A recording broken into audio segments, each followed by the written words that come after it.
Start first with breaking news this midday.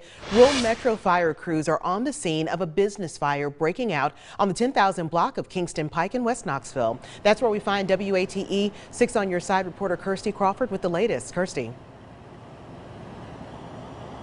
So the scene here at Biker Rags off of Kingston Pike is actually starting to slow down a little bit, but it is still very active. So I'm going to have my photographer take a look at the scene for you. Now, firefighters say that one reason, and I don't know if you can notice this, you can barely see any damage on the outside of this business. And firefighters with Rural Metro say that's because the fire was mostly on the outside of the building and kind of in the roof. They say this building has been remodeled, so that remodeling created a little bit of extra layer on the outside of the building, and that's where firefighters say the fire, most of that fire was. It never actually reached the inside of the building, although right now you do see firefighters inside. The PIO or spokesperson for Rural Metro says that's because they are checking to make sure there's no fire in the insulation that's inside the business right now, but they do say most of the fire was contained to the outside. And although this was a second alarm, they say because of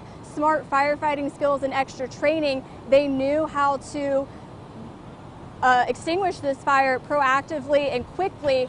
So even though it was a second alarm, there's not a lot of damage.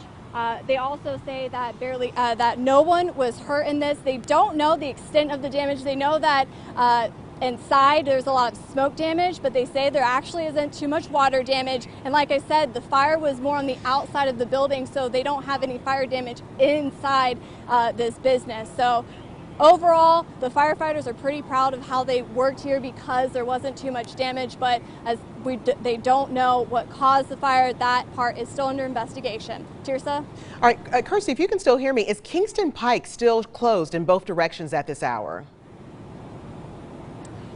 Yes, very good point. Kingston Pike is actually still closed both directions, and they have people, right now they have Huxley Road blocked off, but actually further down they have it blocked off to limit more traffic in this area. So they do still have both sides of Kingston Pike shut off. Tirsa. All right, thank you so much again. That is Kirsty Crawford reporting there from Biker Rags. A fire earlier today. They're working to get that scene cleared up. We'll continue to watch it and keep you up to date.